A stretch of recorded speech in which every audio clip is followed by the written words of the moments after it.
Hey, what is up guys, and welcome to my, guide for High Jupiter Trials. I've finally been in High Jupiter enough times to make a decent video on it. It's still kind of early, so I might miss some minor details here and there because honestly, there's a lot of stuff going on in High Jupiter Trials, but this video should give you guys a good grasp of what's going on in the fight, especially for those that are new to High Jupiter or aren't familiar with all the mechanics. For this video, I'm going to be focusing mainly on Jupiter's attacks and explain how to dodge and avoid everything because that's the key to overcoming this fight. If I do miss any crucial information or if you guys have anything else to add on, then please feel free to comment those below. Also, if you guys have any questions regarding which character to use or build and stuff of that nature, then you can write those in the comments as well. Anyways, let's start things off by going over the HP requirements first. So here's the HP requirements in order to survive the opening blast. This is assuming that the character that you're using is on element or a shadow character. The HP check is honestly not too bad, especially considering the fact that it's easy to match up with Axe and Lance allies in pubs. And also, since Healer Gleo is viable for this fight, here's another HP requirement chart that factors in her skill 2 defense buff. She's going to help the team get over that HP check easier by about 300 to 400 HP, but the trade-off is that your team will lose out on some DPS if you were to use Gleo instead of Heinwald. And that's about it for the HP requirements. Now with all that said and done, let's move on to the segment where I'll be doing a quick overview on High Jupiter's attacks. So throughout the fight, you'll notice that your character will have some sort of yellow ring around them. I'm going to be referring to this ring as the electric ring. Generic name, I know. Whenever your character gets hit by an electric attack, it'll increase the ring stack by 1. This electric ring stacks up to 3 times and the size of the ring expands larger with each stack. Above your character, you'll notice that there's a timer with a lightning bolt symbol in the center. When this timer expires or the ring reaches 4 stacks, the electric ring will detonate and damage any allies within the ring. Also, whenever the ring gains a stack, the timer will reset. It's very important to put some distance between you and your allies before the timer expires to avoid harming them. But at the same time, make sure that you don't lose out on DPS by running away too early. You should try your best to wait until the very last seconds around the time when the timer turns red before separating yourself from your teammates. Supreme Surge is the name of the opening blast. It's considered an electric attack, therefore it'll apply 1 stack of electricity to your character.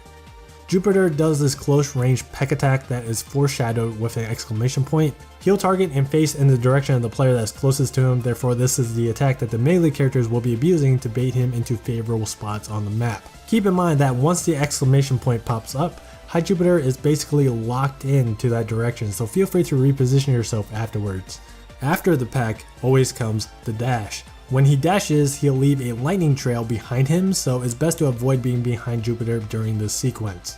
Then after the dash are what I call the clockwise bolts. Jupiter is going to raise his wings, and this is when lightning bolts start zapping down around him in a clockwise rotation, with the first pair of bolts appearing in front and behind Jupiter. Do know that these bolts are iframeable, so this is a great time to use any skills that have long animations such as Ieyasu skill 1. For those melee players that want to maximize damage and can't afford to hold onto their skills to iframe, you can eventually learn to dodge the bolts manually by rolling. What I like to do is attack from somewhere around the left side of Jupiter, then once the first pair of bolts rain down, I would just roll in front of Jupiter and to the other side to avoid the rest of the clockwise bolts. Alternatively, you can do the same thing from the opposite side. You can stand in the area to the right side of his rear and roll to the other side after the first pair of bolts appear. Brilliant Blitz is a 6-wave purple attack. The safest spots to look for and stand at are the areas behind, in front, to the left, and to the right of High Jupiter. During Rolling Fulgur, the camera will pan out and lightning bolts will appear at the top side of the map. There's going to be a total of 5 lanes. One of the lanes will be left empty and it'll be at random. During this attack, Jupiter will always do Brilliant Blitz. Once Brilliant Blitz charges up to about 60-70%, that's when the lightning bolts will traverse straight across the map. The hitbox on the lightning bolts are kind of weird and sometimes it's hard to judge if your character is safe or not, so I recommend running towards to the top side of the map if you're having trouble determining whether or not your character is safe. If you can't get yourself to the top side of the map, then what I recommend doing is relying on your teammate's position. Try to line yourself up with your teammates to give yourself a better chance of avoiding the traversing lightning bolts. Also, it's preferred that the melees bait Jupiter to the bottom center of the map because of the fact that Rolling Fulgur's empty lane is chosen at random. With High Jupiter being the center, this will put your team in a good position to reposition themselves quickly during Rolling Fulgur. In addition, sometimes the middle lanes will be left empty, so this will give your team a better chance to get in some extra damage and be able to attack Jupiter while the lightning bolts traverse across the map.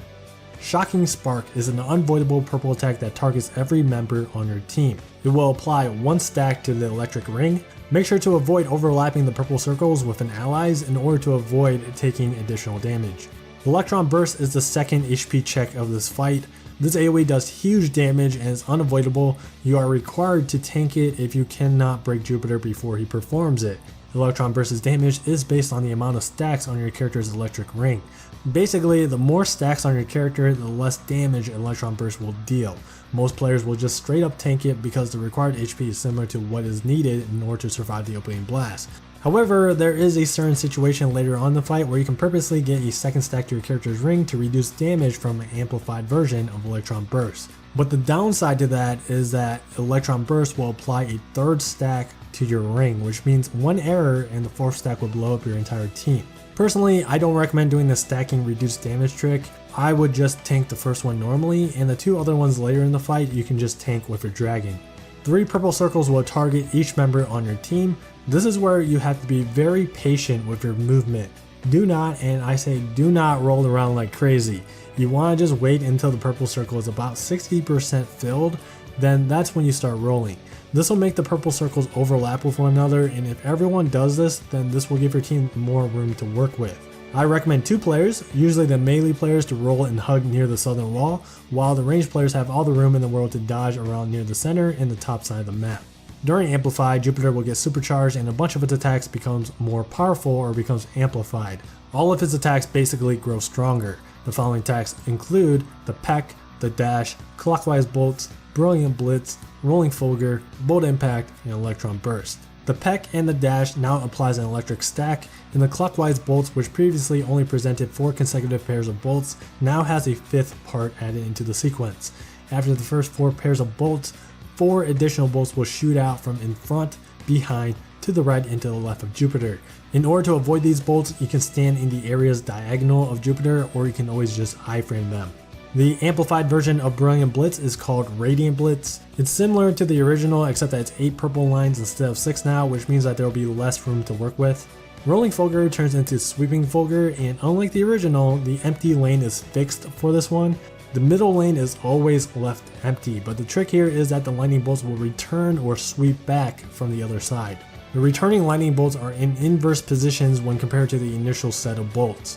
What I personally do to avoid this attack is I run to the northern side of the map, so this gives me more time to roll before the lightning bolts sweep back. I usually do a 1.5 roll, I guess you can call it, and what I mean by that is that I do 1 full roll either to the right or to the left, doesn't matter which direction, and then I would do a second roll that is more in a diagonal direction. I believe only 1 roll is necessary, but I also think that it depends on your starting position in the middle lane, so I just do an additional diagonal roll just to be safe, and it's been working fine for me thus far. Bolt Impact turns into Bolt Barrage. This is similar to the original, and the tip that I gave for Bolt Impact applies here too. You need to be patient with your movement and try to overlap the purple circles as much as possible. This is especially important for Bolt Barrage because the purple circles actually leaves an electric field on the ground, and if you touch them, then you're probably dead. The amplified version of Electron Burst is Electron Outburst. I don't believe this version is any different compared to the original, except the lone fact that it deals more damage. That's about it, I think. The first Electron Outburst will always happen following the first Electro Sphere. And during Electro Sphere, there's going to be a big electric ball in the center of the map, and it'll spew out lightning bolts in 4 different directions indicated by the red lines. This is the sequence that I was talking about earlier, where you can purposely apply a second stack of electricity to the electric ring in order to reduce Electron Burst's damage. You can apply a second stack of electricity by touching the sphere, but 99% of the players don't use that tactic. Usually players would just transform into a dragon to tank Electron Outburst right as soon as Bolt Barrage finishes. And that's going to be the last move in Jupiter's arsenal. Now let me show you guys a list of his attack patterns. Here's the list. I won't be doing a play-by-play over one of my replays for this video time around, mainly because I think I explained enough already on how to dodge everything in the previous segment. And besides, I think as long as you know and remember the most effective way to dodge all of his attacks, then you'll be fine. However, there are a few fundamentals to keep in mind though, so let's go over those real quick. If you are playing melee, try to bait Jupiter to the bottom center side of the map. So with that being said, try to always position yourself below Jupiter so he doesn't accidentally get baited in some other direction. If you are playing a ranged character, whether it be DPS or a healer, try to stay at max range to give the melee player space and try to stick with the other ranged players. The reason is because Gleo and Heinwald are popular characters for this fight, and they both have an AoE strength buff. So if all the ranged characters stick together, then it's easier for them to stack the buffs. And yeah, I think that's pretty much it for this video. All that's left are a bunch of replays that you guys can use to study from. They aren't exactly the best replays, but they should be good enough to learn from for anyone that is new to High Jupiter Trials. And as always guys, I want to thank you all for watching. Hope this video is helpful. Good luck with your runs, and I'll see you guys in the next video.